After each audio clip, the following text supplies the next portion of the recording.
This is The Baseline, discussing the hot button topics of the NBA.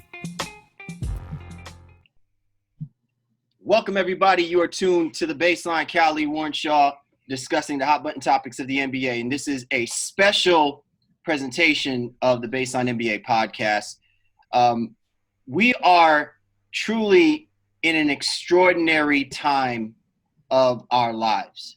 And I think it's only right that while Shaw and I and our guests we are just very, very, humbled and very privileged to be able to have the opportunity to sit down and have a real rap session about what's been happening, while we were fortunate to be on other podcasts to give our particular viewpoints and perspective about the state, not just of the nation, but the state of play as we are in our culture, within our ethnicity and in the times that we live.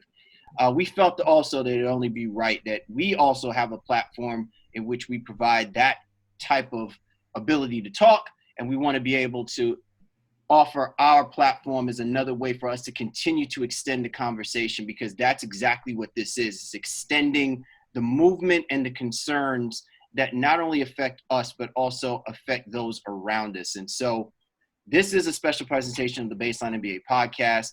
I'm your co-host, Cal Gameface Lee, and alongside of me, my man, Mr. Warren Shaw. Say what up, Mr. Shaw. Yo, man, I'm chilling as always. Happy to be here, but excited about this week's show with, two of our great friends, in the industry. And while we weren't able to get everybody into this conversation, I think this is a conversation that maybe needed even moving past this. You know what I mean? It might end up becoming like a series, because I don't think any of the things that we're going to talk about today can be fixed in one sitting. But I'm definitely excited about the two brothers that we have with us on this week's show. Absolutely. And I'm not going to waste any time, man. We've rolled with this dude for quite some time. Had the opportunity to roll with him for NBA All-Star Weekend. He runs an excellent platform that covers sports, culture, and also good stuff in the comic world as well, too. But our man, Joe Cardoso, NBS, Nuts and Bolts Sports. Joe, what's good, brother? What's going on, gentlemen? How you guys doing tonight, man? Happy to be on.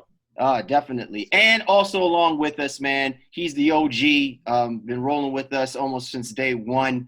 Really one of the most insightful brothers that's out there covering sports, but more specifically, man, just really well-grounded and educated with our culture, and is always, and not afraid to speak on it. Our man, Jabari Davis. Thanks again for hopping on board with us, JD. I always say it, and I truly mean it. It's an honor, man. It's always good to be on with you, brothers, and I look forward to having this conversation with Joe. Absolutely. So everybody knows where all of us are on. We do our thing on every conceivable platform, but this is not about the plug and play. This is more about our ability to plug the conversation that's at play, and that's talking about what we've been seeing over the last couple of weeks, stemming from the recent events that happened with the murder of George Floyd. And I'm going to use that terminology because that's exactly what this was. What we witnessed was a citizen, a black man in his home state, in his hometown, being executed on his street by police officers. And, we can sugarcoat this. We can provide all the right legalistic terminology that we want to.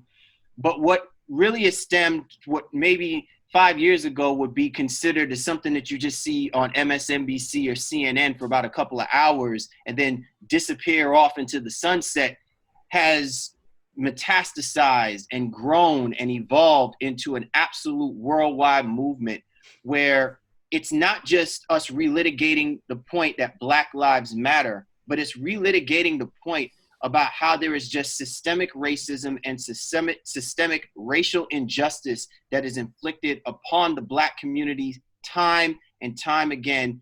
And this is now opened up to a swelling that I really think allows us the platform to talk about this more at length. And so I'm going to start with you, Joe, because I know that you've spoken very much on the Twitter side, but haven't had much opportunity to get your perspective of this. What is your take about what we've seen, the events that have led up to this point, the movements that you've been seeing on TV? Give us your feel about what's going on right now. Well, I think that obviously we all agree that the murder of George Floyd was horrendous. And I think that it's the power of video. People witnessing that, seeing that, whether you hit play on purpose or on accident, it just changed your perspective. And I think for a lot of people who aren't Black, seeing that live just shook them to the core. And I think a lot of people, I mean, of course, like anything else, you have people that are just riding the wave. Then in a couple of days, all the promises and statements they made out on Twitter and social media won't really happen anymore. They're just trying to be popular with the popular kids. But I think there's a lot of people who really said, like, man, for whatever reason, ignorance, not knowing this is happening all the time for years, centuries, what if you have it. And now they just said, really, enough's enough. I mean, we've been talking about it on Twitter, like you said, at my job, family and friends. The response that we're seeing from not just Black people, but non-Blacks is unlike anything I've ever seen before. I mean, you got hundreds of thousands of people in the middle of a global pandemic saying, pandemic be damned. I have a voice. My voice needs to be heard. I'm going to march on Monday, Tuesday, Wednesday. I have friends that are in D.C. right now. It's like their fifth day, and only one of them is Black. The rest are white and Latinos that have been out there. This is their fifth straight day out in the sun with a mask on, marching, being heard, trying to push for change. I just think that's something I've never seen before in my lifetime. I feel where you're coming from, Joe, and it really is a remarkable scene, and it's a remarkable awakening. And Jabari, you were on with my man Shaw and I. We were on another podcast. Our man Alan, he recently had a podcast and asked us to give our perspective and thoughts from this. But even from that day, when you eloquently, gave your perspective about what the feeling is amongst Black people about what we've been seeing, even more has happened. Even more has been revealed and shown in that time frame. And I want you to expand on that a little bit more, because it ties into the point about what is it that's happening right now, and how do you feel about it? Whether it's a positive thing, is it something that we should just be cautious? Is it something where we should feel encouraged that we're seeing this massive movement that's taking place, not just because of the death of George Floyd, but highlighting of how we have now hit that threshold, maybe that tipping point, that we no longer can stand for what has been happening to Black brothers and sisters, to people who are citizens who want a fair shake in this world and are not getting it. Yeah, I mean, that's an excellent point. And Joe, each point that Joe made, and like, I can echo it, and we can all sit here and echo it. But the truth of the matter is, what I believe we're seeing people that are just tired. Not just Black people, not just Black men, not just Black men, everyone. People are.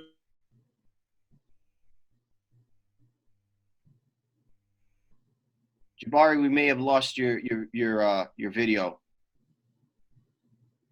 Sorry, Joe. Jay, we may have lost your video. 1 second.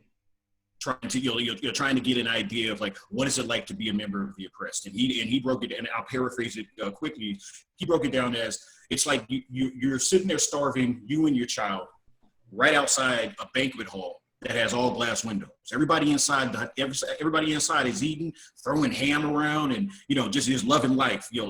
Getting fat, fat till the heart's content. While you're standing outside, you knock on the door and you say, "Please, can I have something to eat?" They say no. They slam the door. You knock on the door again. You say, "Come on now, please, can you?" And you do that over and over and over again. Sooner or later, you get tired of knocking on that door. You get tired of begging for for what everyone else is enjoying. You get tired of worrying about like, if I ask this way, is it going to be accepted? To hell with all of that. You get tired of all of that, and I think that's what you're seeing. You're seeing folks coming together because we all knew that we all saw these injustices, we all saw these inequities all along. We definitely caught the analogy of you're basically, we as a people are tired of begging for what has already been entitled to everybody else, and yes. That should not be the case, right? Like, we are citizens just like everybody else. And the things that we are asking for are no more greater than what is already being offered to the next person. So therefore, what is the reason that you would deny me of the same inalienable rights that is already afforded to other people, if not for their skin color, if not because you don't believe that me as a person is as equal to you as an individual? And so Shaw, here's your opportunity as well here to jump on into this particular point, because both Joe and Jabari highlight very excellent points about how things, fluctuate within the mentality of our communities. We no longer feel a sense of intrepidation. And then we no longer feel a sense of being the beggars. We now feel a sense of anger and resentment because we've been playing this game for so long, and we no longer want to continue to play the game according to these type of rules. Something has to change, either the game or the rules, but something has to change.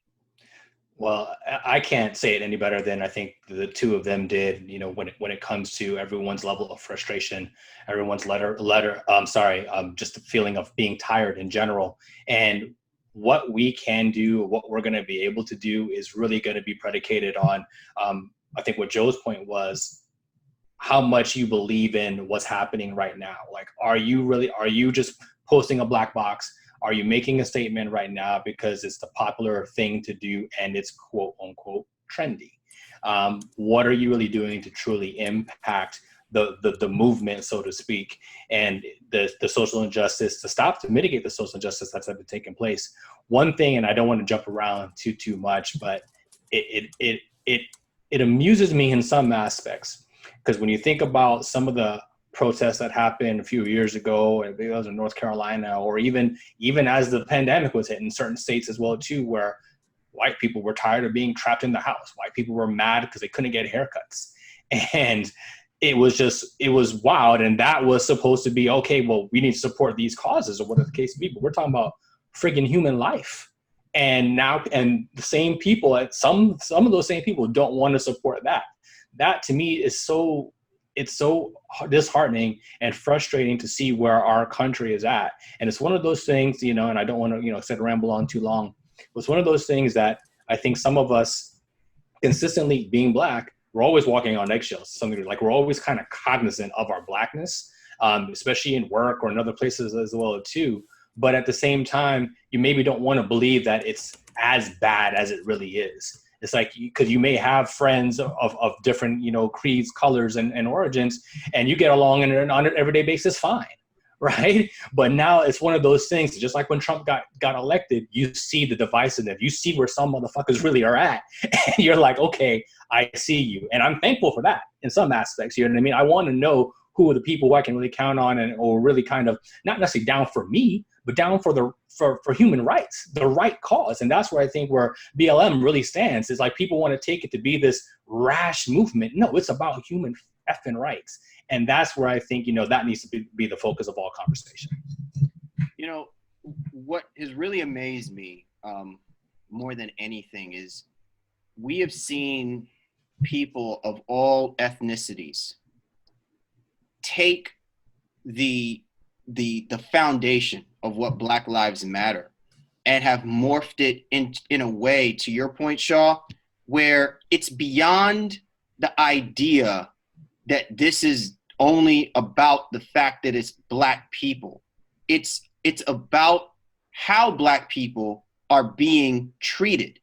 And if people actually take a minute to think about this, it's the fact that it's Black people who are standing up first to highlight the enragement of what is happening, right?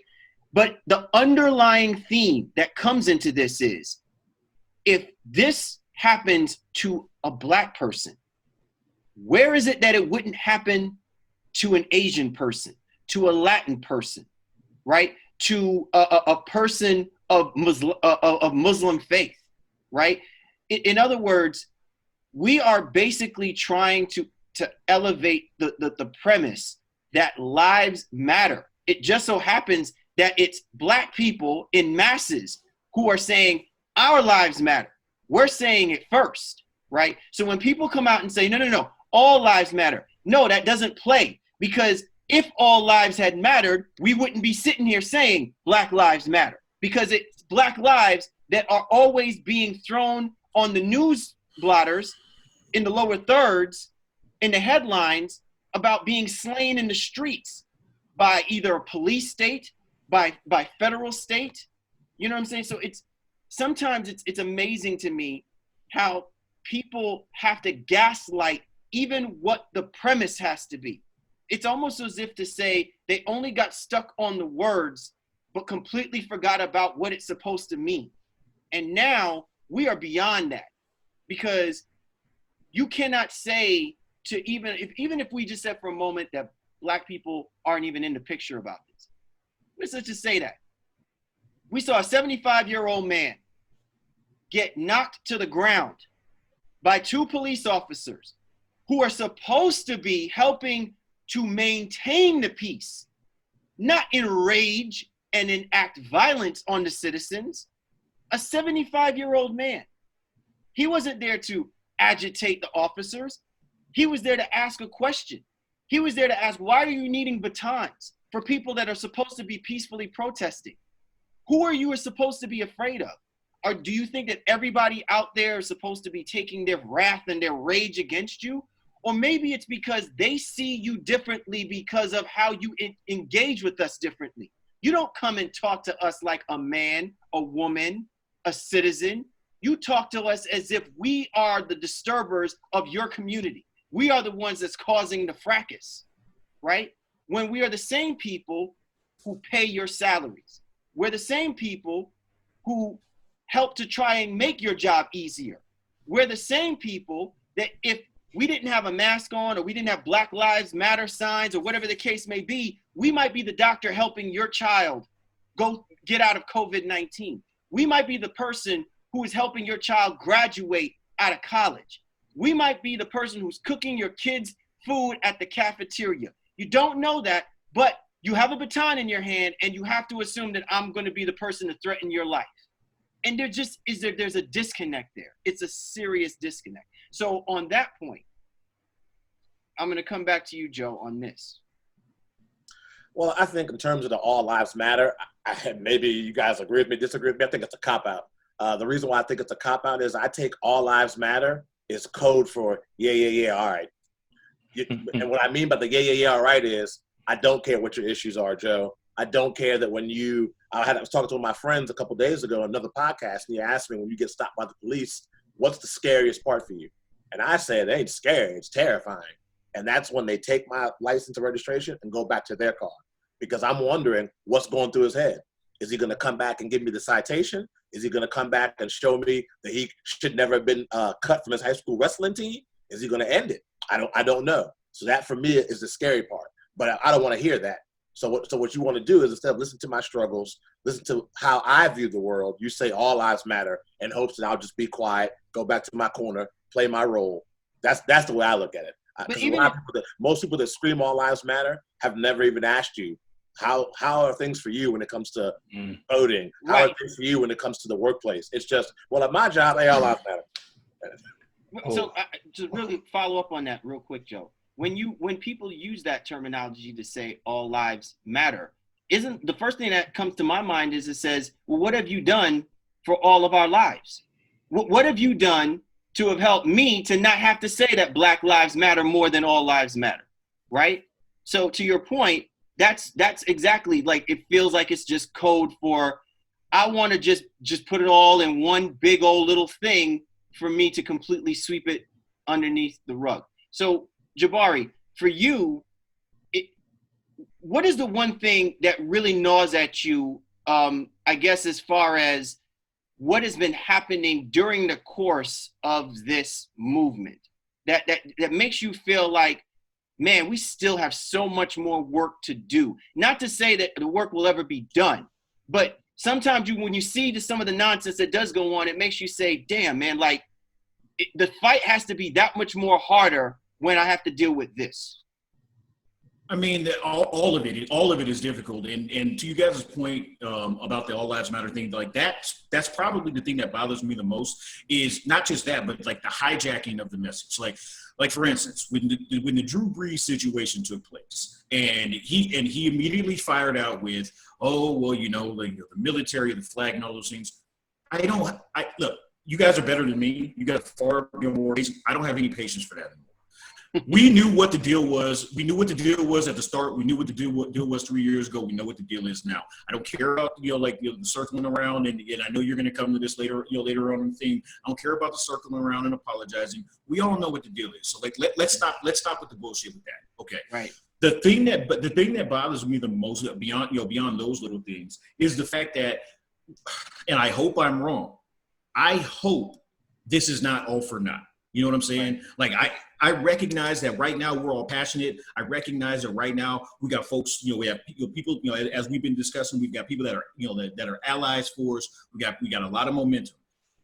The thing that bothers me the most is worrying that, okay, look, Trump, and not to over politicize this deal, but he's going to ride this out all the way down to the election.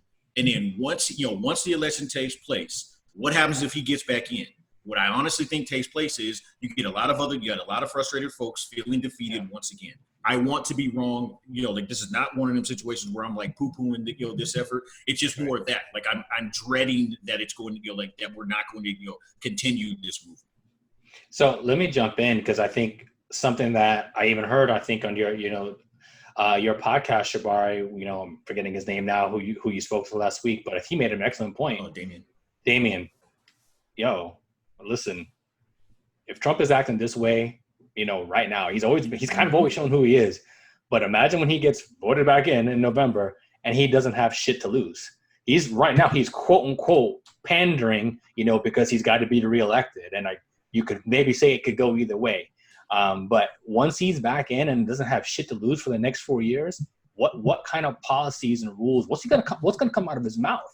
And we're going to really start to see everyone truly show their proverbial asses who are on that side. And those are things that I do fear about, as a Black man in general, and for my family. One of the things that, I don't want to overshare, so to speak, but, I have a 19-year-old stepdaughter, and she came into our room not too long ago after that first week of protesting. And, she's in her room, doing her thing the entire time, but she got up that Monday morning and came in the room and just started bawling, crying, like tears, like streaming down her face. Like, she didn't know what to do. She didn't know how to process this. And, obviously we've been around a little while, so it's not foreign to us. And while this is probably the touchiest and most sensitive that it's ever been, seeing that in somebody that I have to care for and seeing that in their face, and I don't have direct answers right now. And in the back of my mind, I'm still fearful of what's going to happen even 4 years from now. And what things are going to look like, the state of the proverbial union, what it looks like when that's the case. There's nothing scarier. There's nothing scarier than a mother effer who doesn't have nothing to lose. And that's something that I think we have to worry about. But the flip side of that is that we also need to become those mother effers with nothing to lose and figure out how we can now truly impact change. And, obviously we can get into that, and it's education of voting, and not just at the presidential level, local and state, officials as well. But I think that's one of the things I've seen been most disheartening for me is, and I think Cal has been great at it, and highlighting governors and state officials and various all over the world who are just coming out with these absurdly racist statements. Like, how the F can, you're in office. You're supposed to be a political figure. How the F is this the stuff that's coming out of your mouth and saying that it's like, and you want people to just think that's okay and just lay down for it. And those are things that I think truly, truly concern me as we move forward, man. Yeah, I think the thing that really concerns me is the fact that we have all of these, vibrant young voices, really, profound. They're going to be the future. But with all of that knowledge, it's difficult at times to figure out where their intellect begins and where their enabling starts for them. And part of that is by what they see and have happen with the generation prior. And to what you were just alluding to, Shaw, it's I guess is where my major point to this is. I hear all of these young people, really great individuals, talk passionately about what's going on. But what I want to hear are from the public officials, the people who we put into Congress, the people that we put into the state seats, the people that we put into our community leadership spots. I want to hear from them about what policies and reform and what laws are going to start being enacted and pushed so that all of this is for naught. Like, it's great when I see Reverend Al Sharpton, talking. He's our Martin Luther King right now. That's wonderful, right? And he's got the national the National Action Network, right? He has that going and everything. But that is an organization. He's not a congressman. He's not a congresswoman, right? When I see a minority population of people in public office actually going out there advocating for the people that are out there screaming that this is the most important issue for them, those are the people that I want to see more of on television. Those are the people that I want to see more of on the Senate and congressional floors. I don't see them, and there's a problem with that. And we don't have to get into the semantics about politics, like we said. That could be a whole other show that we can do that'll go for 10 hours, right? But I don't care if you're Democrat, Republican, Independent, Libertarian, whatever. If what we're saying that this situation right now, racial inequality, systemic injustice, if we're saying that this is the most vital and most important issue, which it clearly is, because this is the 12th day now that the protests are happening as we're doing this podcast, then you cannot tell me that after 12 days that we have to wait before we really start seeing movement on things being ratified and things being changed. I don't care about the president, right? Because at the end of the day, if you're telling me that this all begins by what happens with Congress, this happens with the judicial branch, that's two other branches of government that has a say in this being an important issue. And if we do not take advantage of this coalition that is worldwide, that all believes in the same thing, and America does not get out ahead on this, knowing that they are front runners for this, and nothing is done, then this will disable everything that's going on in London, everything that's going on in Australia, everything that was going on in New Zealand, in Rome. They're all going to look at that and say, if America can't get it done, what makes us think in our own countries is going to get done either? And that, to me, is the part that's frustrating. While there's a lot of people yapping and screaming and giving great eloquent speeches, the people I want to hear from the most are the ones that seem to still be the quietest.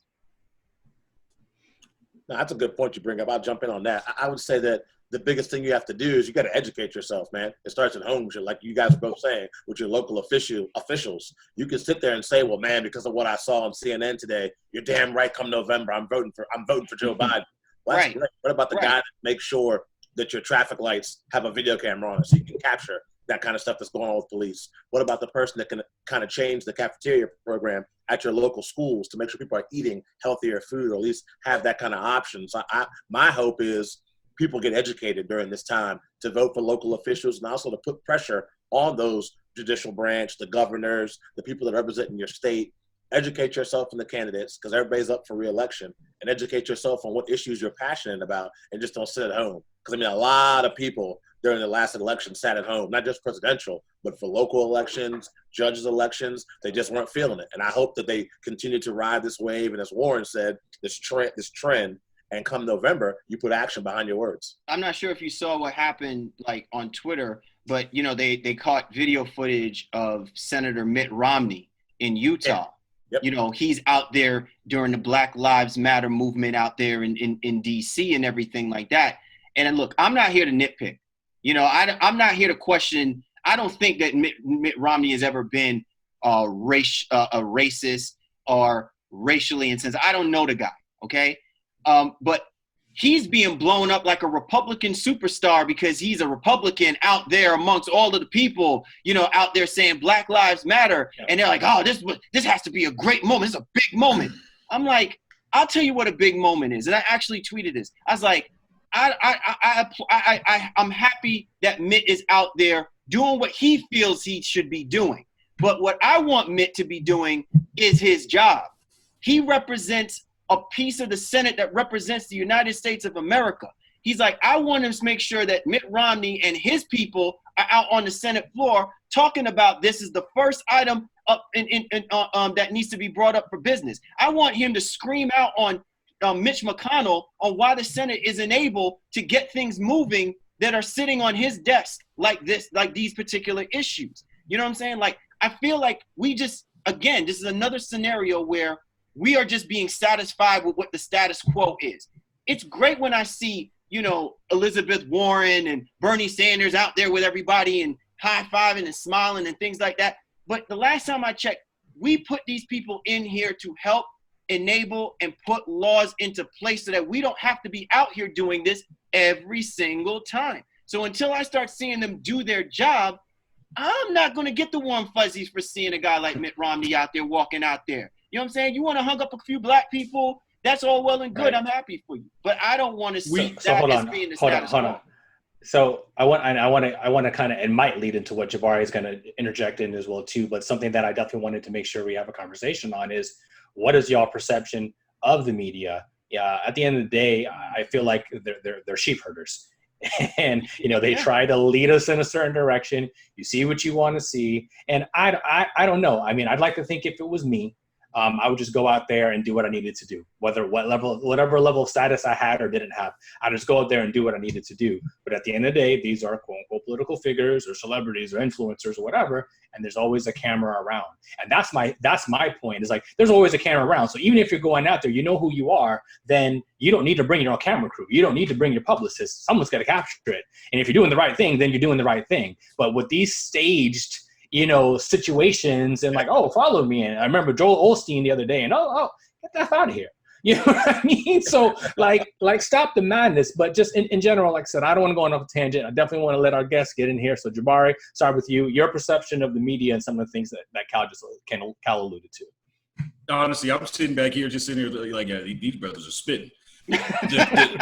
Look, the truth of the matter is, I don't care about a photo op. I don't need Mitt Romney to say, yeah, Black Lives Matter. That doesn't mean shit to me. Like, it doesn't do anything for me.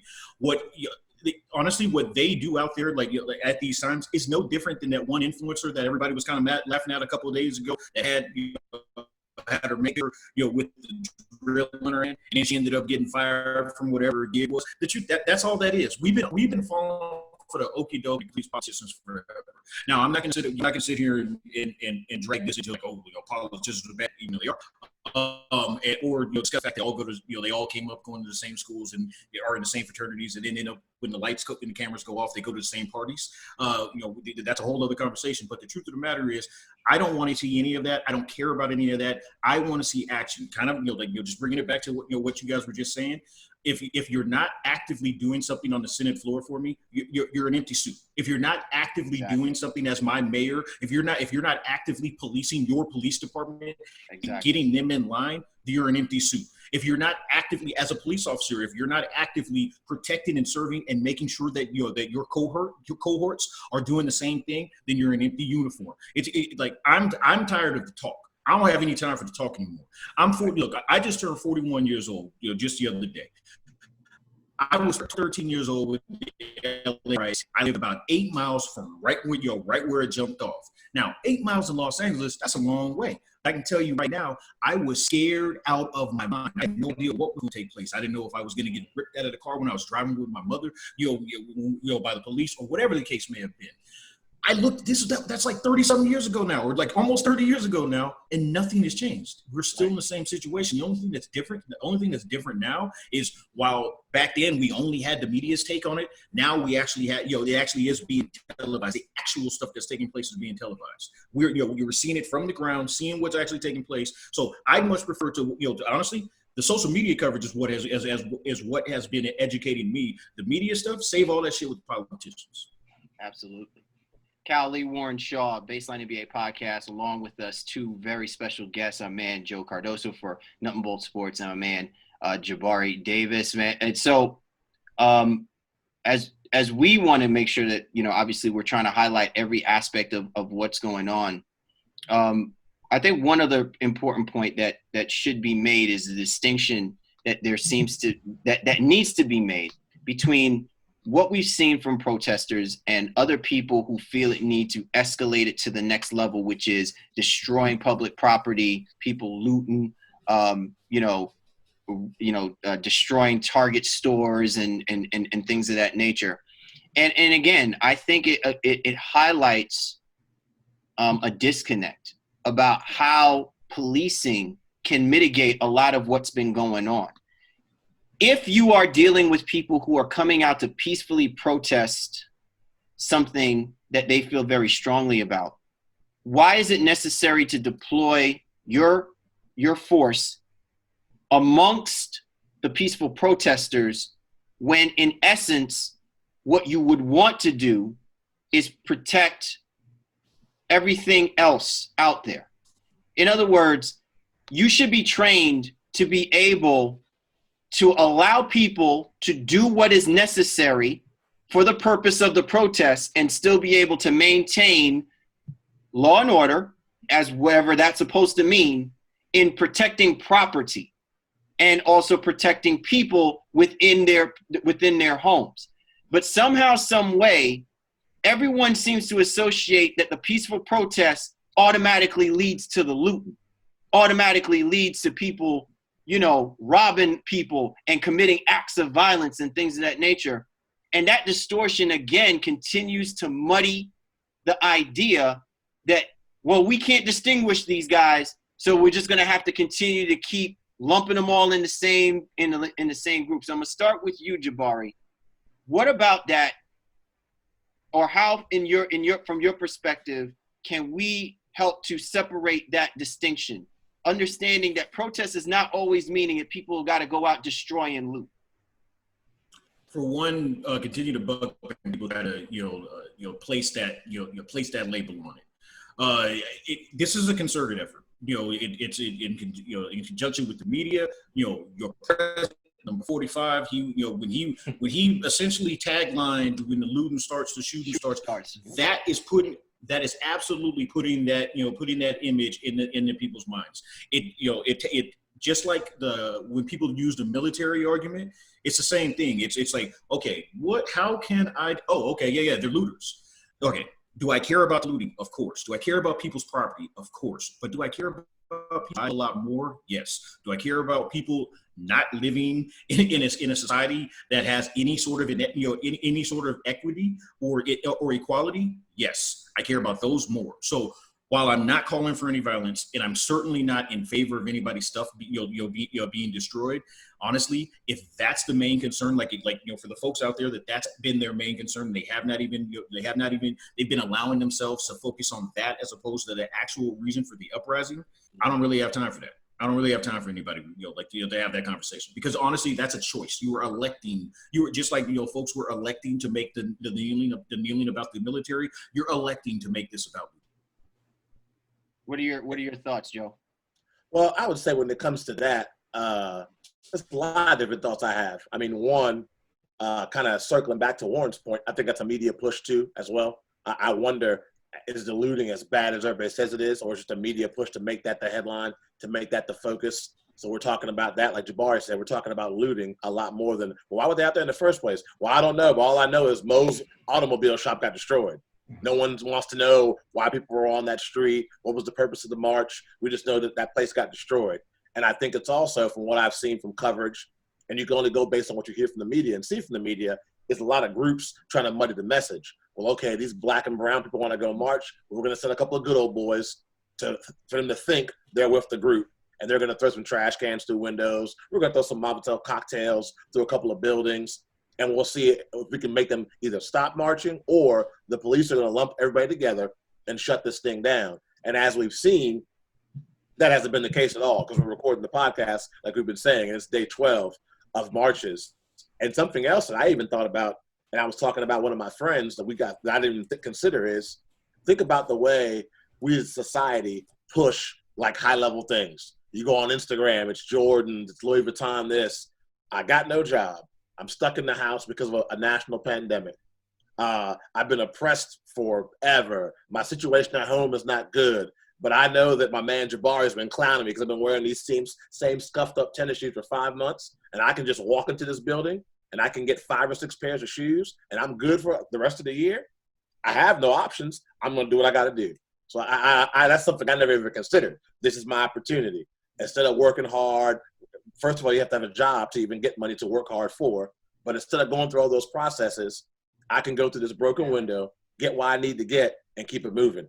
And those people aren't even thinking about the movement. They're just thinking about, this is an opportunity for me to increase my materialistic status. because that's what we push on these kids so much. That's their opportunity. They see it as a this is my golden goose, this is my golden egg, this is my ticket right here. So there's a bunch of different factors in that.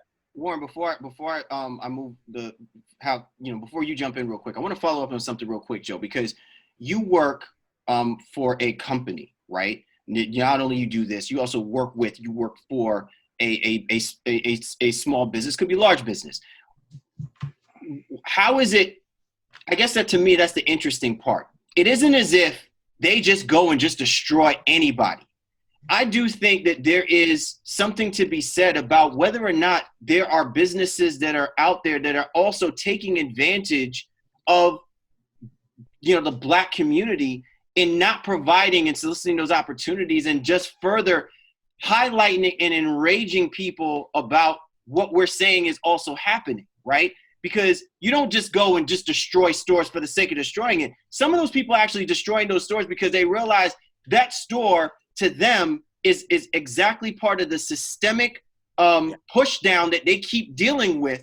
And all that is, it's kind of like a Confederacy statue, right? It's like Robert E. Lee in the middle of their neighborhoods, in the middle of their streets. So how important is it for you and your business, the businesses that you work with, you partner with, to make sure that you are doing something positive so that when Black people recognize those that are for the cause and those that are not for the cause, I mean, we'd be foolhardy to not think that somebody's going to knock off that mom and pop store that's been there for almost 30 years just because they're mad that Black people can't, are not getting their fair share. They're going to know that that store has always been there for them. They're going to know that. And I'm saying that most cases they will spare that store, not because for them they're trying to prove a point, but because they know that that store is going to be there for them when this is all said and done. Nah, that's an excellent point. No, you're right about that. I mean, you think about some of the protesting that happened, I think it was Beverly Hills. As soon as they got to Beverly Hills, straight to the Louis Vuitton store, destroying it, because for those people that represents, man, you put so much pressure on me to have that LV on my bag and to push myself to get that, and I can't get it. I'm going to show you what I can do to you. And I'm going to destroy your property. I'm going to destroy your store. And we all know now that's only one location. But in that moment, I'm assuming if that's your mentality, you're not thinking it's just one store. You're thinking, this is my chance to be heard, and this is my chance to prove my point. Not realizing this one location of 400, but in that moment, they're going to hear me today. So one of the things that about the protesting versus, looting and rioting situation is, again, the media and the coverage of it, where you might see if Black people did go in the store, well, those are those thugs and those are those rioters and looters. And then I remember very blatantly, a white lady was called, oh, there's an employee, trying to secure products from the store. I'm like, no, motherfucker, she is looting. Just because she's walking off calmly, you know what I mean? Like she's chilling, she's very much looting. And that's, to me, it's crazy to me.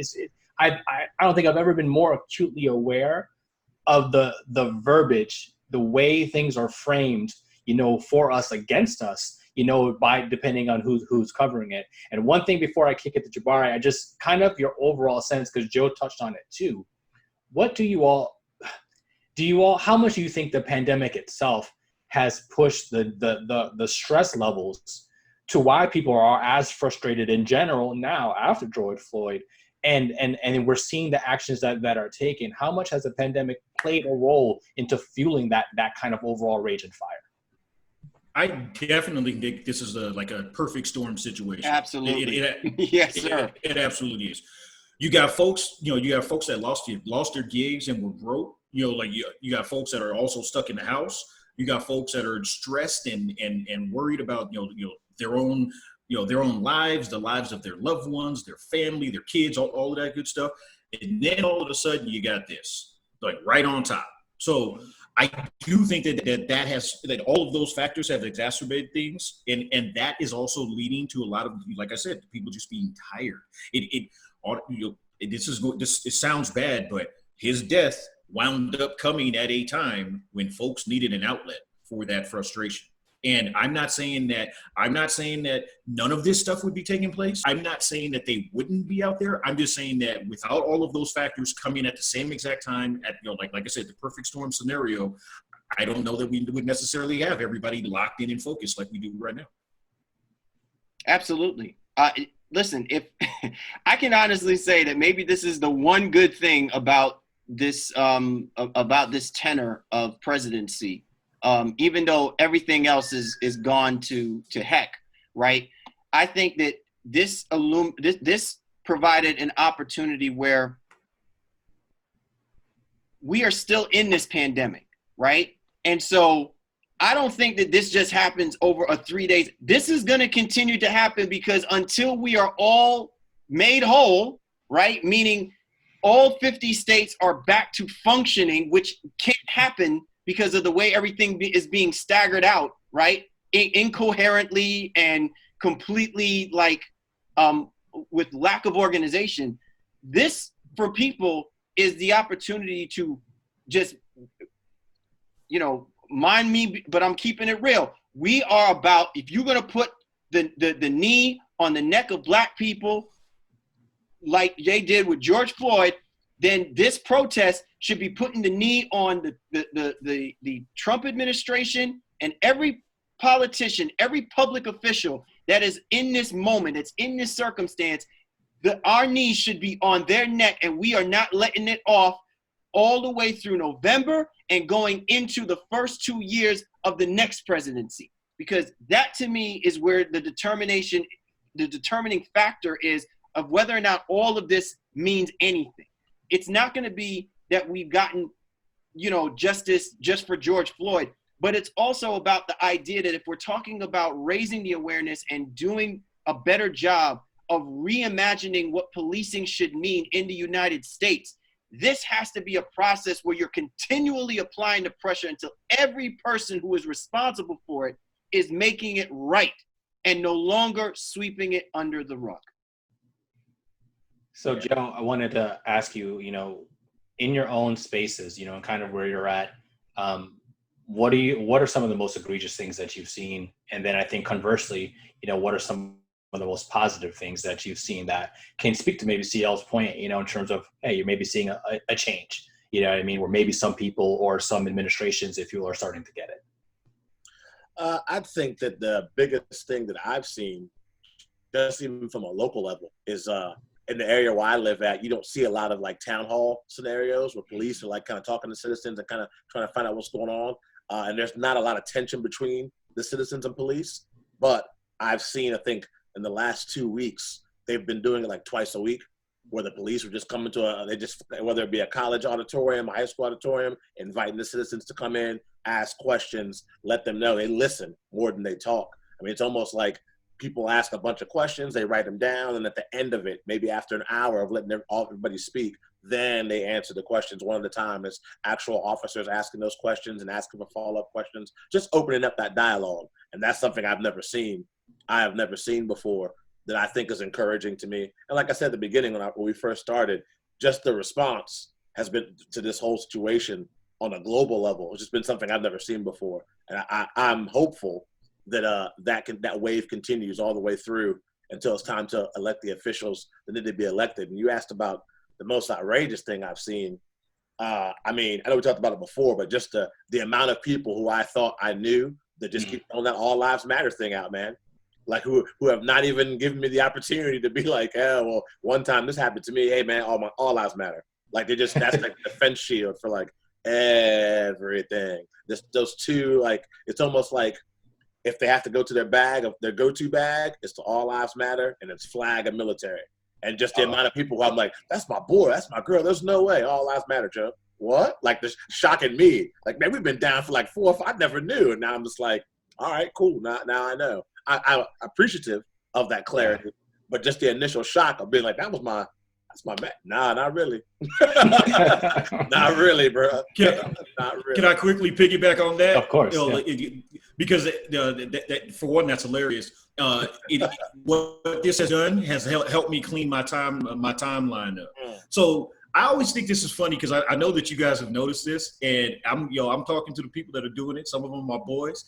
But you see a lot of folks oh man, I lost 200 followers in the last week because of this. Oh man, and they're doing a running tally of it. Let me help y'all out. If that's what it's about, you're not talking about it for the right reason. And if that's what it's about, you're focusing on the wrong shit. Okay, fuck a follower. Excuse my language. I do apologize.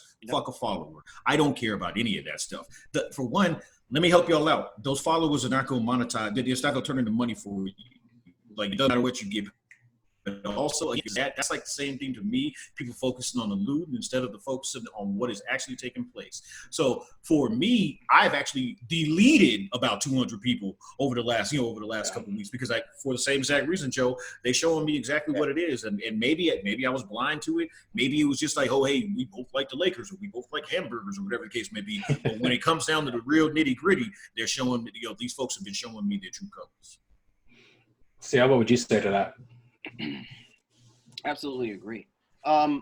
So there's a bevy of things that have taken place over the last few days that, like, it's just wild to me. I think one thing that really, and I guess maybe because we're all sports people, so I'm going to kind of bring this a little bit into the sports space. Sports is showing a side of themselves to me that is a little bit frightening. And I say this not because, I'm trying to be disrespectful to something that I appreciate and cherish, but I say it because I think it's going to be incumbent upon ourselves and our colleagues and everybody in this space to really pay attention and see how things are operating when it comes to things like this. And here's what I mean. Right now, we're talking about a pandemic, and the NBA is gone ahead and is still moving forward with this intent to kick off the remainder of this season, and they are planning to play this season in a state in which the pandemic is still on an uptick, right?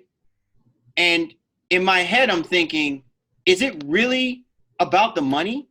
Is it really about the business of sport and not the welfare of the players and the idea that this could have a long-term effect moving forward? Do we really want sport that badly that we're going to actually jeopardize the well-being of some of these athletes for the sake of just playing just throwing 22 teams out there and playing? Like, I'm just trying to figure out where the priorities are. The NFL comes out and says, oh, we got it wrong. Like, we didn't know that before, but we got it wrong about our position with players kneeling because they were protesting about police brutality and racial inequality. And I keep tweeting this, not for the clicks. I tweet this because I truly have always believed this, that the NFL and football is the most popularly hated sport in the world. Everybody loves to hate football. You go and you watch it because it's all over the place. But deep down, when you really look at the way that things are done and how things are practiced, it is an absolute hypocrisy. The way that they shovel black athletes through the ringer when they now have an opportunity to do something right for even the good of the sport for the NFL. And the NFL finds a way to step on its own toes, to muzzle the voices of the guys that are out there doing a good thing, right? So I'm just saying, like, it's just amazing to me the way that sport is we're not talking about it because there's so much else that's going on. What I'm saying is that things are happening. The comments from Drew Brees, right? Things are happening. And, the comments from Tiger Woods, things are happening. You know what I mean?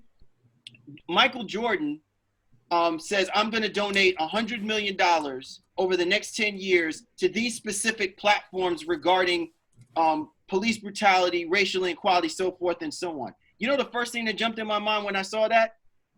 Why is it the first inclination where we have something that's this important, the first inclination for superstars is that they got to donate something, and it has to be monetary? Michael Jordan is untouchable.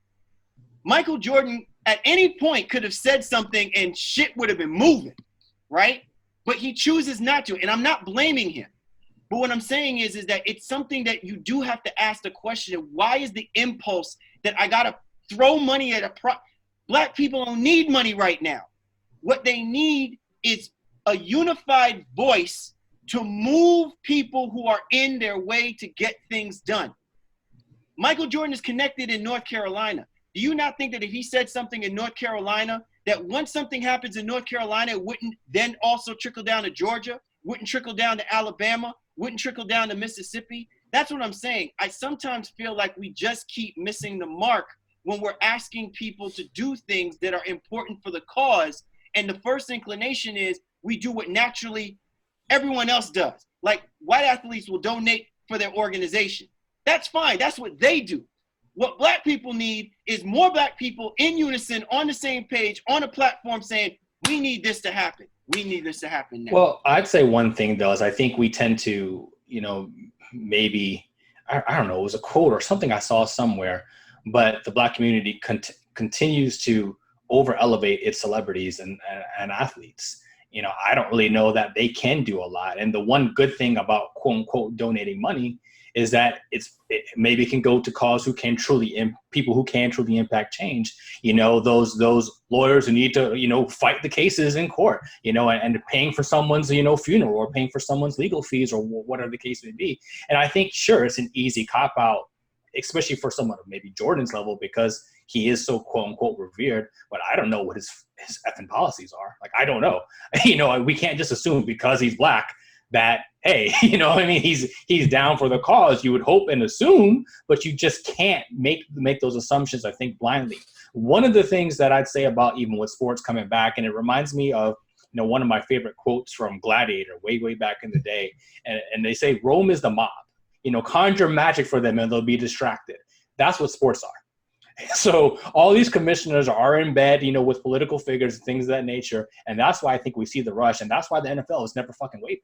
It's like, conjure magic for them and they'll be distracted. They're not going to care about all these social issues because someone's going to score a touchdown. Someone's going to be excited about their fantasy team and checking their stats on FanDuel or some shit like that. It's all a ploy. You know what I mean? And that fact has never been lost on me, but has been so more highlighted and illuminated for me in recent weeks than ever before. Jabari, I know you're itching, man, so go ahead. Jump. I know he's itching, but I want one thing, Shaw, I want to kind of push back on. You're making a very good point about us not needing to assume anything. But I guess in a way, I'm challenging what is considered as the status quo, because I see a guy like Michael Jordan who will always and forever be known and be recognizable. And when he says, he speaks volumes. He just had a docuseries, a 10-part docuseries, where we basically just seen the ugliest of Michael Jordan. And yet he's even more respected today. And then I see someone like, say, a Steph Curry, right? Who is a part of the My Brother's Keeper Alliance with Barack Obama. And he is a part of an organization that's in front of that. What I'm saying is that maybe it's because now we're moving and we're transitioning, and maybe this new generation of athlete might have a better way to segue between those things. I'm just saying that what I'm still seeing from some of these superstar athletes in this endeavor to help us move this conversation forward, to move us in a different space than just it being all talk, is that it's all about donating money to them sometimes. And I'm like, is that really what's required for what's happening right now? You know what I'm saying? Like, I sometimes think that they still keep thinking that this is under the same premise that everybody is asking for someone to give me money to do something, when in actuality, your voice, your presence, you being in that moment actually speaks a hell of a lot more than how much money you're going to give over the next 10 years to whatever organizations that are out there. Go ahead, Jabari. Yes, both things can be true. It's phenomenal that Jordan donated that money, or his team, they donated that money. That stuff those resources can be used by folks that absolutely need it. You need a paid lawyer. If you can get that from that fund, awesome. You need education, whatever. You need additional training. That's great. But it's also the bare minimum from a guy in Jordan's position. It's kind of like when people say, like, bringing it back to that, the conversation from earlier, like, when folks will make a statement or put out a tweet, like, I'm not celebrating the bare minimum. I would say that I think the way I look at that is, I think a lot of these guys, it's like most things, if it doesn't affect them personally, that doesn't really, I won't say it doesn't matter, but it's not high on the priority list. And it's one of those things where until it happens to you, And kind of what I mean by that is, oh man, Warren's my PR guy. And I should have been paying attention, Joe, but this guy named George Floyd got murdered. A police officer had his knee on his neck. It's a video. It's all over the news. People are talking about it. Okay, me, $1 million athlete. That could be wrong. I'm not putting all the athletes under the same umbrella, but I'm saying there's some out there that I'm pretty sure I'm right about this that are thinking, well, that's never going to happen to me. I'm never going to be in a situation where a police officer is going to touch me because I'm Joe. I'm a first-round draft pick from blah, blah, blah. What I am going to do, so I don't get bashed on Twitter, so I don't get bashed on Instagram and on First Take, let's write a check. What do they do? Oh, well, they help kids get book bags. Great. Let's go ahead and get 10,000 book bags plus another $5,000 check. You let me know where I need to be for the photo op, and we're going to keep it moving. Because there's no way in hell it's ever going to happen to me. The cops know who I am. I'm putting 20 and 10 every night. They're not touching me. So let's listen, and I don't want to put any bad juju out there, so to speak. But let's say it's not Mr. 20 and 10. It's Mr. 20 and 10's son. It's, their daughter. Now, again, remember Time to Kill. Now, imagine if that person was white. Yeah. Right? Yeah. So what happens now if it's that person's, son or daughter who is a public figure and they are now the victim of police brutality? What's the response then? What's the outcry then? I don't necessarily want to find out the answer to that because that would mean another life is lost. But it intrigues me tremendously to kind of understand like what type of action would be taken from people in those quote unquote elevated positions of power. What if it was a politician? And then, and their son or daughter who, hey, Joe Blow police officer didn't know that was Governor such and such's son or daughter. What would happen then? You know what I mean? It continues to happen to people who are quote unquote not famous, and for them don't in essence matter. And again, that is why I think it's so hard to even ascertain, especially from a celebrity standpoint, what their true impact could and even can be. Well, so another interesting thing that took place, I think it was maybe just before we got, we were right like in the middle of the protest taking place. I think there was like a panel conversation on Revolt Television or something like that, and Diddy was part of the panel, and Amy Schumer, the comedian, actress, and who was the niece of NY State Senator Chuck Schumer, she was on there. And I mean, there was like absolute backlash from the black community. Like, what the hell is Amy Schumer up here on this damn panel discussion talking about black people? Like she knows black people and this, that, and the third. And and again, I think it lends a little bit to the point about how quickly things can kind of go off the rails. You know what I'm saying? Like, if we don't have everyone having this conversation, if we don't have someone like an Amy Schumer on a Revolt Network television or whatever the case may be talking about this, when do we know that other than black people, other people are talking about this? And I'm not saying that I'm looking for her to slip up and say the wrong thing. I'm not looking for her to try to correct and enlighten everybody.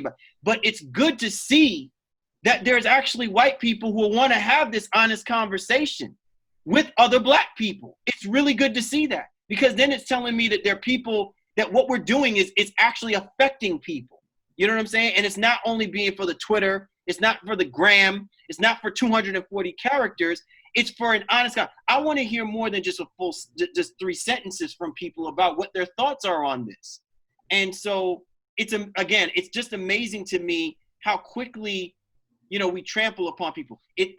Another thing kind of in contrast to that real quick, and I want to get your thoughts on this, Shaw, is Drew Brees makes his comments earlier about the fact that he does not respect anyone who is disrespecting the flag.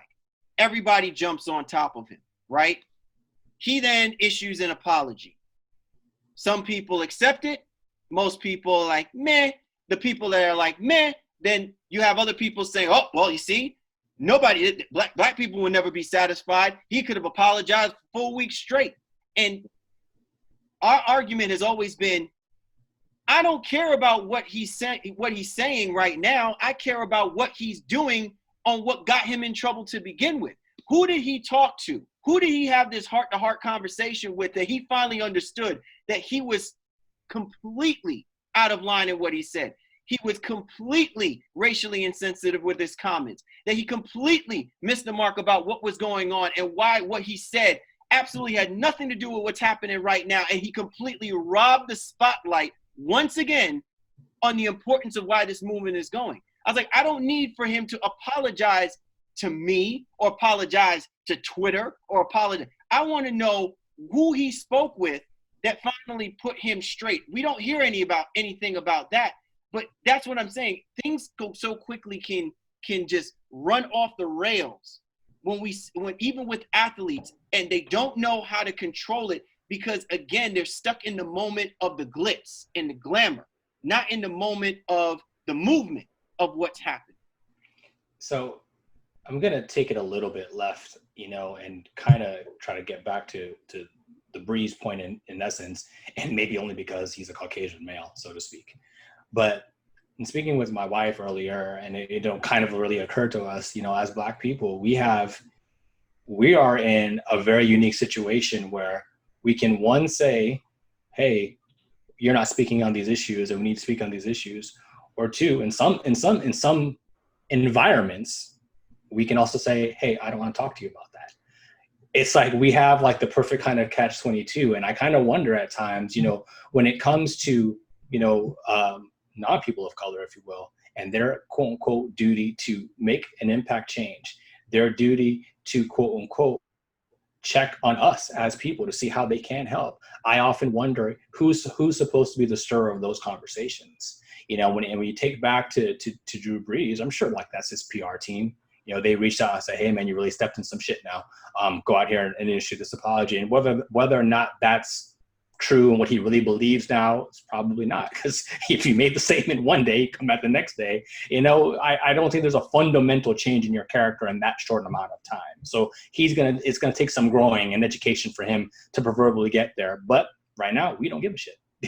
All we know is he said what he said, and so now we put you kind of in this box. And it's gonna take a lot more than an Instagram post to kind of correct that. But you know what it would have made that you want to know what would have made that apology genuine? Is if he said, I had a conversation with Colin. If he said, I actually talked to him, we had a heart-to-heart, and I apologized to him for my comments. Because his comments should have had nothing to do with anything that Colin Kaepernick and what that movement was supposed to happen. But he made that the issue when he specifically said what he said. And this is what I mean about the genuineness, about whether or not you want to buy into whether, people truly are about the movement or about what's happening or about wanting to change things. Look, like I said, Drew Brees is a great person. Do I think he's a racist? Absolutely not. Do I think that I have to question him about being around Black people? No. I will question him on whether or not I will ever rely on him to look out for Black people on issues like this. He can help as many people with floods and Katrina and hurricanes and superstorms, all he wants to. But when we need something like voters' rights, voting suppression, do you think that I'm going to look for Drew Brees to help me, talk to folk about what's going on? How do I know that he knows the issues well enough to address them? You know what I'm saying? And that to me is where you start looking at the credibility of people. And it's not something where you just apologize and then suddenly everything is all good. Demario Davis, the linebacker, who's also he's like, hey, that to me is a true sign of leadership. I'm like, you're right for your team. But there's a bigger game going on outside of the New Orleans Saints locker room right now. And true form of leadership is when you call somebody out who you don't know, who you never had the conversation about what they were doing for whatever just cause they were trying to do, and you mischaracterize it. True leadership is you get on the telephone and you talk to that dude and you let him know where you are with it, where he is with it, and then you be like, I was in the wrong. My bad. That to me is true leadership in this situation. And sometimes we don't hold athletes or people accountable for those things because we're caught up in the emotions of the moment. And to me, we're beyond that part of it now. So That's at least my take from that. So, Joe, I want to jump to you, and then Jabari just jump in after him. But your thoughts on the Bree situation, but even more so, my earlier statement about us as Black people, where we can kind of play it both ways, at least in my opinion, where, hey, we can be mad that you did and we can be mad that you didn't, because we've been so disenfranchised right now. It's like, well, what? In that essence, we're finally holding the cards. We can hold your feet to the fire or we cannot, based on kind of your actions. What are your thoughts on that? No, I agree with that 100%. I think that's a great point you bring up. And I think to kind of touch a little bit about what Kyle was saying, I wonder, is Drew Brees capable of those kind of conversations? Like, I'm not trying to shortchange him. I know he's an athlete. I'm not saying dumb jock culture, but I wonder some of the issues that are affecting the Black community. Is he aware of the issues? Does he even know it's an issue with the Black community? And if he does know, to what level? Has he kind of heard about it a little bit? Has he really invested the time to find out what's going on? Like you mentioned, voter suppression. If you said to Drew Brees, does he even know what it is? And if he does know what it is, does he know how it affects the Black community and to what extent? Has he heard about it a little bit? Has he spent a couple of days studying it? Has he spent years studying it? So I want somebody who fully knows the issues at a pretty high level before they speak on anything that has to do with me. I don't want just anybody out there talking and saying, well, Black people need to, whoa, bro. You're looking for a PR moment. I need somebody who's articulate, somebody who's invested the time in the situation and the issue, who can talk about it and sound educated and not just out here looking for a photo op. And I think that Warren's right. We do hold the cards. I think this is the opportunity that I know for me, thinking about what you were saying while you were saying it, I've never had that opportunity before. That's never been a possibility for me to not just pick and choose, but the level to how deep I want to take it. If somebody says something that's super egregious, like, quote, a racist mayor from Florida on 45, do I want to go all in? Or do I want to just be like, man, that sucks. I can't believe he said that. We have that choice as a unit, as a race, and that's an opportunity we've never had before. We just got to take advantage of it and use it in the right ways to move change. Because like we've all been saying, the talk's been going on for a long time. It's time for some action now. It's time to see some things move that benefit all of us and make the playing field a little bit level. It's about time to stop moving the goalpost and have it stay there for a while. Yeah, honestly, I can only piggyback on all of that in order to say, I don't care about what Drew Brees has to say right now. Like I really don't. And I will explain that for the viewers out there that might see that and say like, oh, well, he's just throwing it out, and now there's just nothing he can do to make up for it. The reason why I don't care is because, again, you've had years in order to figure this stuff out. We've had these conversations. This is a waste of all of our breath. But I'm going to say the thing that, like, a lot of times we don't want to say. We need white allies. We need white advocates. We need them to have these difficult conversations that we're always down to have, but it doesn't matter. If the people that needed to change gave a damn about what Cal Lee or Joe Cardoso or Warren Shaw or Jabari Davis had to say, well, then we would make some headway for now. So the truth of the matter is, we need folks like Amy Schumer and folks with that, not just large platforms, but in particular, a platform that doesn't necessarily look like us, so that they can bring that, that level of understanding. So they can take they may not listen to me. They're gonna look at me and be like, who's this big old face, big head, watermelon head cat, with the scruffy beard? But they'll listen to Amy Schumer. Mm-hmm. They, like the same folks that will disregard anything and everything that we have to say, or maybe come halfway but then ultimately say, but what did they do wrong? They'll give Amy Schumer the benefit of the doubt. So I say all of these things to say, while I'm not necessarily a fan of her comedy, if she's willing to listen, or if people like her that have platforms and have certain ends with that community will actually advocate for us, I absolutely think that we need it. And we have to be open. We have to be open to having them as a part of the conversation. Oh, and I think I love that point, and I want to tie that into even what Joe had said earlier too. So as long as we can feel like they are educated, and that they have done their proverbial homework and research, or again, if they're trying to then educate themselves maybe in along the way, I think then it does become incumbent upon us as Black people then to maybe not always be so quick to judge. I was sitting on another call, even for my full-time job, so to speak, and the conversation came up about, all right, well, should we feel basically disrespected if somebody white is leading a conversation? on these things. And it was very interesting to see that. And I think a lot of it, as always in it depends, what's the context? Who's the person? What education and background do they have? And what type of conversation are they leading? But I don't think we can be so quick to judge if we see a quote unquote white face and just saying, okay, they have no credibility. Like we can't do that if we're trying to really see the change that we want to see. But what I think ends up happening, for us as a community, we've seen so many times, and I can only gonna liken this back to, entertainment and movies and things of that nature, the white savior. You know what I mean? The guy comes in on the white horse and he saves the black people who were whatever. And that is a narrative I know we're tired of. But it's how do we see what we want, what we need to see and what needs to happen without maybe some semblance of that? And maybe it's the wrong context and verbiage to use for that. But I think that's what ends up happening is those who are us, who may be even more militant, so to speak, I don't want to see another white savior. It just needs to be us impacting the change. But I personally, and I think I don't think that can be the case, because we all do live together as Black, white, brown, Spanish, Hispanic, Chinese, Asian. It doesn't matter.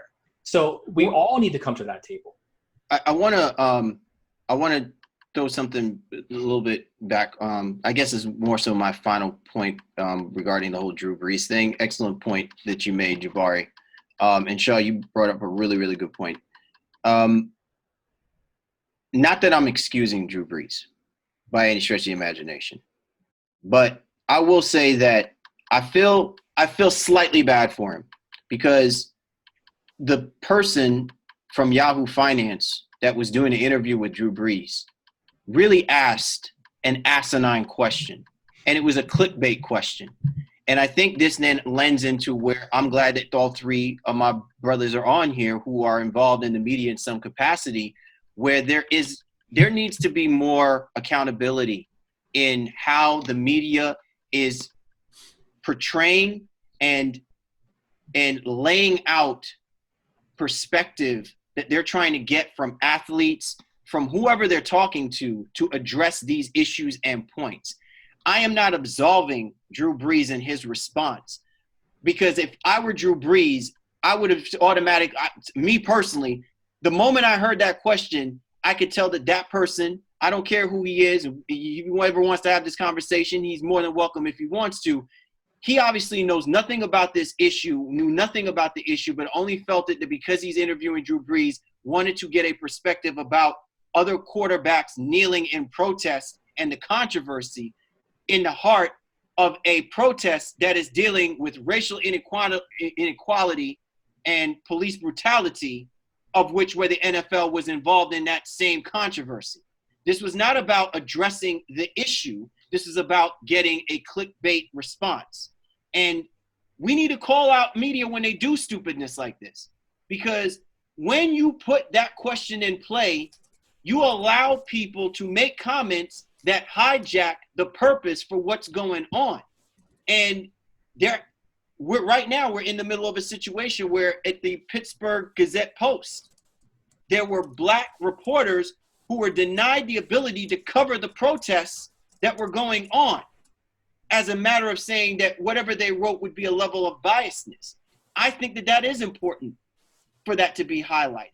You know what I'm saying? That we're not holding media accountable for offering propaganda, misinformation, projecting this whole thing as saying that the only people that are out there protesting are people that are rioting and looting and causing harm. They're leftists, they're Antifa, anti-archaists and all this other kind of nonsense, when we need to make sure that there has to be proper objectivity being laid out for the platform and the discussion to have equal footing. And to me, I just wanted to make sure that point was being highlighted. So I want to go around, as we close this out, we're seeing places, in sports media, like the Ringer and the Athletic coming out like, oh, we don't have enough, people of color in our spaces, and we need to change that. And all right, if you really cared, this wouldn't be a statement that you needed to do now, whatever the case may be. But in general, I just want to go around the room, not necessarily to that point, but where do you think we'll be, in June 2021?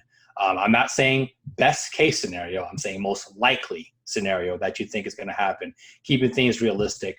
where do you think this whole situation lies, between now and, and a year from now? I'll go ahead and start with you, Jabari. Honestly, for me, look, as funny as it sounds, I'm more optimistic after having this conversation, talking to you brothers here, hearing your thoughts, and so I appreciate it. I'm more optimistic than I was leading into it. But so for me, the best case scenario, or at least the most realistic one that I could actually see taking place, is that it's a continued conversation. Like, I don't think the protests will still be taking place. At least I would hope that it does not. That's not a necessity, to that stage. But I do think it's going to be, at least I hope it's going to be a continued conversation. It's going to be something that, while not everybody's going to, is going to, immediately jump on board, it at least feels as though we're pushing, slowly but surely pushing things in the right direction. So that's my hope, and that that's what I genuinely believe is going to be the case. Okay, Joe. Yeah, I think you're going to see a different dynamic in media. I think that because companies and businesses know, or they should know, that we're not as dumb as we look as consumers. So all this talk about we're going to start hiring people to be Black creatives, editors, we're going to get more reporters, we're going to expect to see that. And if they don't do that, we're going to hold them accountable for that. So I think you're going to see a different looking type of media.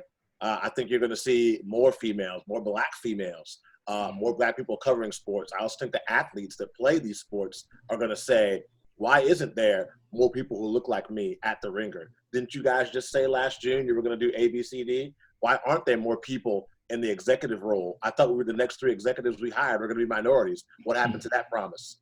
I think you're going to see a lot of that. Either you're going to see change, or you're going to see a lot of people being held to the fire that made a lot of promises in June 2020. CL, what are your thoughts, man? We're at a tipping point. We're truly at a tipping point, and it's not being compartmentalized. I think it is something that is now widespread, and it's allowing us to put a microscope to every aspect of the things that we are now saying has always been very important to us. Like, not just life, liberty, and pursuit of happiness, but even in our ability to how we function, how we work, how we interact, how we help within the communities and things of that nature. I think that June 2021, I think we're going to start seeing a new breed of star players who are going to be on the lookout. The Stacey Abrams, the Alexander Ocasio-Cortezes, the Ayanna Presleys, the Ilhan Omars. These are important people right now because they are pushing, everybody's talking about things being progressive. I'm talking about they are the only ones that are consistently still raising the issues that we have been talking about, but have obviously placed our faith in the wrong individuals to continue to keep conveying the voice. So I'm just saying that come 2021, we're going to know, because for these things to move, these people have to be in critical roles, in governance, critical roles, not just from a national perspective, even from a regional perspective, on having an influence of making things happen. And it all starts by what we're seeing when the mayor of DC basically takes a block, a whole street, and elevates a movement that obviously matters to people and lays that out in the feet of 1600 Pennsylvania Avenue. That tells you that we are in a different place. And it's going to take more of those type of people to continue to move this thing forward. And that makes me feel encouraged, is that those people are finally getting a platform to speak. Yeah, and I think for me, it's a little bit of what everyone said. The conversation will continue. While I think the most likely scenario is that we are still under, Trump's rule, so to speak. We're going to see younger people understanding, who are trying to get into positions that they can impact change.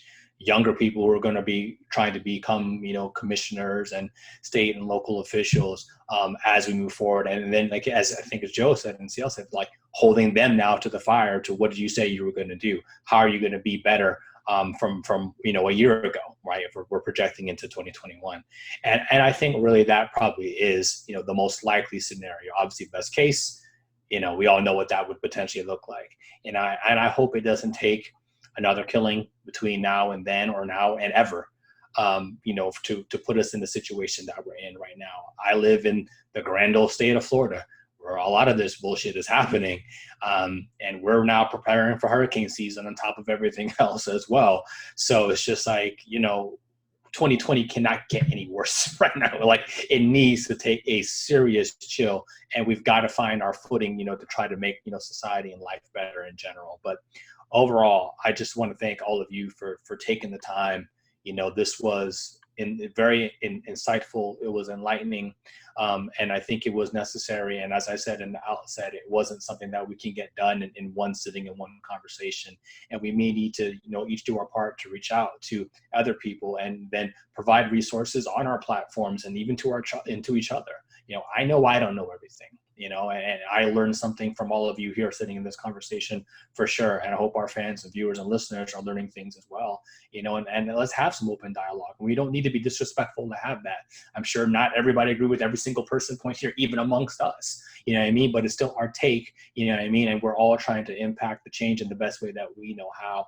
And hopefully this is something that, we can continue the conversation on, even in ourselves. I love to sit back here now, even amongst us, our four in 2021, and say, all right, well, what were we right about? Who was Nostradamus? You know what I mean? And was able to predict the future and kind of call things right. But thank you all again for taking the time. This was necessary. Yeah, once again, man, I want to express and second those sentiments from my partner in crime, Mr. Warren Shaw, Joe, Jabari. Even with the flash freeze moments that you had, Jabari, man, you know what I'm saying? Your expression eloquently elevated the conversation to many levels as well too. But we really appreciate you guys hopping on board with us this week, man. It was so important to have this. It's therapeutic more than anything as well too, man. But definitely just been enlightened, and I'm just fortunate to be sitting around some really, really great individuals, continuing to making my life better because of you guys, man. I really appreciate it. So before we sign out, Joe, start us off. Tell everybody where they can follow you, where they can get more nuts and bolts information. Then Jabari, you follow up, and then TL will close us out. Yeah, thank you guys for inviting me. That's therapeutic is a good word, because I know we all get frustrated and angry when we see certain news reports, or we think about even a situation that happened to you in the past that might have been racially motivated, whether it's police, job, whatever. So these kind of conversations kind of help release the steam a little bit. So thank you guys for having me on. Definitely a pleasure. Yeah, you can follow Nuts and Bolts Sports is easy, nutsandboltsports.com. You can follow us at Twitter at Nuts and Bolts SP. And if you want to follow me, you can follow me at Joe Cardoso. That's CARDOSO 301. Always repping the home team, man. Always repping Maryland. But I appreciate you guys having me on. Pleasure. Sir. Joe said, thank you for allowing us to have this platform. Thank you for sharing your platform with us, because this was, it was therapeutic, it was cathartic, and hopefully it helped, hopefully other people, will see it the same way. So for me, I'm easy. Jabari Davis, NBA, dunks and discourse. I hope, I hope to have all of you guys on at one point. We can't do it all together, of course. It'll be a little bit crowded, but I hope to have all of you guys on so that we can continue these discussions. It doesn't necessarily even have to center around this, this specific thing. I think opening conversation up just across the board is a good thing. And with you, you great three brothers, this has been wonderful. So thank you. Once again, man, we'd like to thank each and every single one of you guys, Joe, Jabari, of course, my man Shaw, and for our listeners, and for those, if you're all in the fight, stay in the fight. We're with you. Stay safe. Obviously, it can't be for naught if you guys can't stay safe. We're still in the middle of a pandemic, but we hope that this has been an enlightenment, and we hope that this will help move the conversation forward. For the baseline, Cal Lee, Warren Shaw, we appreciate you guys ever so much, and we'll catch up with you next time.